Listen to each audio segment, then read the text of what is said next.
할렐루야. 3월 4일 토요일 하나님 앞에 나오신 모든 분들을 예수님의 이름으로 환영하고 축복합니다. 오늘 우리가 함께 나눌 말씀은 로마서 5장 12절부터 21절까지의 말씀입니다. 로마서 5장 12절부터 21절까지의 말씀을 제가 봉독하도록 하겠습니다. 그러므로 한 사람으로 말미암아 죄가 세상에 들어왔고 또 그 죄로 말미암아 죽음이 들어온 것과 같이 모든 사람이 죄를 지었기 때문에 죽음이 모든 사람에게 이르게 되었습니다. 율법이 있기 전에도 죄가 세상에 있었으나 율법이 없을 때에는 죄가 죄로 여겨지지 않았습니다. 그러나 아담 시대로부터 모세 시대에 이르기까지는 아담의 범죄와 같은 죄를 짓지 않은 사람들까지도 죽음의 지배를 받았습니다. 아담은 장차 오실 분의 모형이었습니다. 그러나 하나님께서 은혜를 베푸실 때에 생긴 일은 아담 한 사람이 범죄했을 때에 생긴 일과 같지 않습니다. 한 사람의 범죄로 많은 사람이 죽었으나 하나님의 은혜와 예수 그리스도 한 사람의 은혜로 말미암은 선물은 많은 사람에게 더욱더 넘쳐나게 되었습니다. 또한 하나님께서 주시는 선물은 한 사람의 범죄의 결과와 같지 않습니다. 한 범죄에서는 심판이 뒤따라와서 유죄 판결이 내려졌습니다마는 많은 범죄에서는 은혜가 뒤따라와서 무죄 선언이 내려졌습니다. 아담 한 사람의 범죄 때문에 그 한 사람으로 말미암아 죽음이 왕노릇하게 되었다면 넘치는 은혜와 의의 선물을 받는 사람들은 예수 그리스도 한 분으로 말미암아 생명 안에서 왕노릇하게 되리라는 것은 더욱더 확실합니다. 그러니 한 사람의 범죄 행위 때문에 모든 사람이 유죄 판결을 받았는데 이제는 한 사람의 의로운 행위 때문에 모든 사람이 의롭다는 인정을 받아서 생명을 얻게 되었습니다. 한 사람이 순종하지 않음으로 말미암아 많은 사람이 죄인으로 판정을 받았는데 이제는 한 사람이 순종함으로 말미암아 많은 사람이 의인으로 판정을 받을 것입니다. 율법은 범죄를 증가시키려고 끼어 들어온 것입니다. 그러나 죄가 많은 곳에 은혜가 더욱 넘치게 되었습니다. 그것은 죄가 죽음으로 사람을 지배한 것과 같이 은혜가 의를 통하여 사람을 지배하여 우리 주 예수 그리스도로 말미암아 얻는 영원한 생명에 이르게 하려는 것입니다. 아멘. 오늘은 폭풍 경보로 교회의 문을 닫고 각자의 처소에서 예배하게 되었습니다. 예배하는 자리는 다르지만 동일한 마음과 자세로 하나님의 말씀을 듣고 기도하는 저와 여러분이 되시기를 소망합니다. 오늘은 사순절 특별 새벽기도 순서에 따라서 원래 트로이 목장에서 찬양과 성경 봉독을 해주시기로 하셨었는데요. 현장을 닫아서 못하게 되었습니다. 비록 현장에서 찬양하고 말씀을 봉독하지는 못하지만 하나님께서 모든 준비 과정을 기쁘게 받으셨음을 믿습니다. 혹시라도 너무 섭섭해하지 마시고요. 혹여라도 너무 기뻐하지도 마시고 준비한 모든 것들을 과정과 마음으로 하나님 앞에 드리시기를 바랍니다. 다른 날로 다시 잡던지 다른 목장과 함께하는 방법을 쓰던지 상의해보고 알려드리도록 하겠습니다. 오늘 말씀은 한 사람으로 말미암아 죄가 세상에 들어왔다라는 말씀으로 시작이 됩니다. 한 사람으로 말미암아 죄가 세상에 들어왔다. 이 말은 그 전에는, 죄가 들어오기 전에는 죄가 없었다는 뜻이 되는데요. 한 사람, 곧 아담이 에덴 동산 중앙에 있는 선악을 알게 하는 나무의 실과 그것을 따먹지 말라는 하나님의 명령을 무시하고 그 열매를 따 먹음으로 죄가 세상에 들어오게 되었습니다. 선악과를 먹은 것이 죄가 아니라 먹지 말라라는 하나님의 말씀을 지키지 않았기 때문에 죄가 된 것입니다. 여기서 우리는 중요한 사실 하나 알 수 있는데요. 어떤 행동을 하고 하지 않는 것이 죄가 아니라 하나님의 말씀을 지키지 않은 것이 죄라는 것입니다. 그러므로 우리는 어떤 규범이나 행동 지침을 만들고 지킬 것이 아니라 때마다 말씀하시는 하나님의 음성에 귀 기울이고 그 말씀을 잘 지키고 살아가야 할 것입니다. 그런데 많은 크리스찬들이 하나님의 말씀을 잘 모르고 하나님의 음성을 듣지 못하고 신앙생활을 하고 있는 것 같습니다. 여러분, 하나님의 말씀을 지키지 않는 것이 죄입니다. 근데 하나님의 말씀을 잘 몰라요. 그러므로 우리는 무엇보다도 하나님의 말씀을 알기를 더욱더 힘써야 할 것입니다. 날마다 하나님의 말씀을 묵상하고 또 기도함으로 하나님의 음성을 듣고 인도하심을 받는 저와 여러분이 되시기를 바랍니다. 계속해서 12절 말씀을 보시면 한 사람으로 말미암아 죄가 세상에 들어왔고 또 그 죄로 말미암아 죽음이 들어왔다라고 기록하고 있는데요. 여기서 말하는 죄는 복수가 아니라 단수로 쓰인 것을 볼 수 있습니다. 즉 여러 가지 죄 때문에 여러 번의 죄 때문이 아니라 단 한 번 그 하나의 죄로 하나님과의 관계가 끊어졌고 그 한 사람으로 인해 모든 인류는 하나님과의 관계가 끊어져서 영생에서 죽음으로 이르게 되었다는 것입니다. 이로써 모든 인류가 죄와 사망의 지배를 받게 된 것입니다. 이 이야기를 하면 이런 질문을 하는 분들이 계세요. 저도 이런 질문을 던졌었고 여러분도 그러지 않으셨을까 생각이 듭니다. 뭐냐 하면 왜 아담이 죄를 지었는데 그것이 온 인류의 죄가 되었고 왜 온 인류가 사망에 이르게 되었느냐. 나 억울하다. 나에게 기회를 줬으면 안 졌을 수도 있는 거 아니냐. 하지만 한번 잘 생각해 보십시오. 우리가 죄를 짓지 않을 수 있었을까?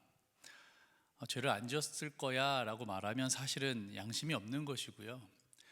우리는 죄를 짓지 않을 수 없는 상태에 사실 살아가고 있습니다. 내가 생각하는 선과 의가 아니라 하나님이 말씀하신 것을 지키지 않는 것, 그것이 죄이기 때문입니다. 즉 내가 주인 되어 살아가는 삶이 바로 죄라는 것입니다. 우리는 그것을 깊이 인지하고 인정해야 될 것입니다. 하지만 우리가 계속해서 말씀을 살펴보게 되면요, 이거는 억울한 게 아니라 은혜인 것을 깨닫게 됩니다. 14절의 말씀, 아담 시대부터 모세까지 아담과 같은 죄를 짓지 않은 사람까지 죽음의 지배를 받았다. 아담은 장차 오실 분의 모형이다. 사도 바울은 아담이 원형이 아니라 장차 오실 분, 곧 예수 그리스도가 모형이다라고,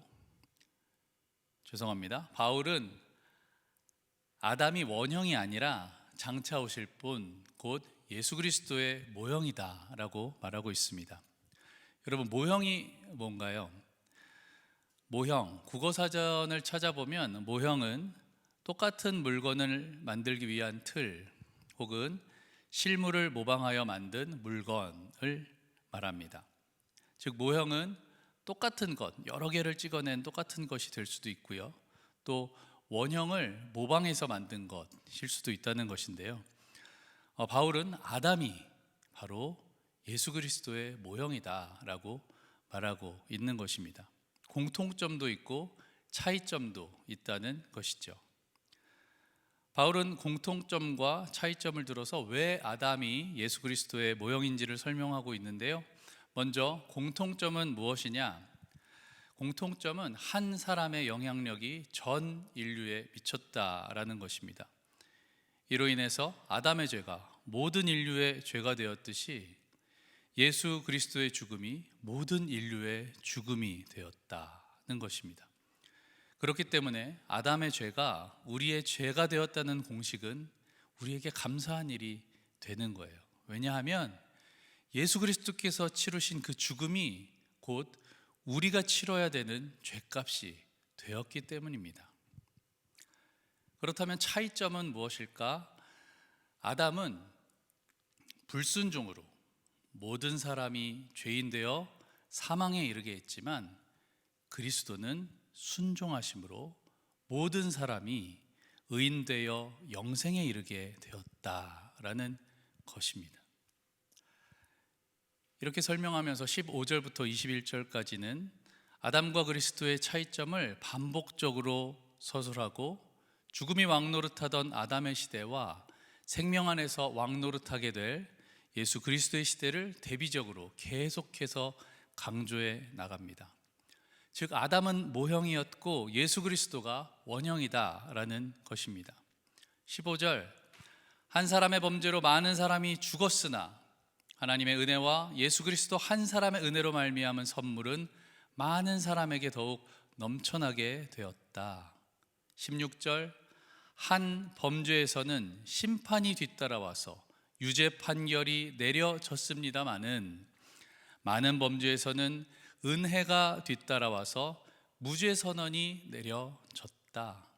17절, 아담 한 사람의 범죄 때문에, 아담 한 삶의 범죄 때문에 한 사람으로 말미암아 죽음이 왕노릇하게 되었다면, 넘치는 은혜와 의의 선물을 받은 사람들은 예수 그리스도 한 분으로 말미암아 생명 안에서 왕노릇하게 되리라는 것은 더욱더 확실하다. 사랑하는 성도 여러분, 우리가 치러야 할 죄값을 예수 그리스도 한 분의 희생으로 치르셨음에 감사하고 기뻐하게 되시기를 바랍니다. 아담의 시대, 즉 죄와 사망의 권세가 다스리던 시대에 머물러 불안하고 두려운 인생을 살지 않게 되시기를 바랍니다. 여러분, 뭐가 그렇게 불안하세요? 뭐가 그렇게 두려우세요? 왜 그렇게 불만이 많고 걱정이 많으세요? 여러분, 사실 우리는 이미 모든 것을 받았습니다. 그것을 믿고 그 은혜와 의의 선물을 받은 사람들은 죽음의 다스림을 받지 않고 생명의 다스림을 받게 되는 것입니다.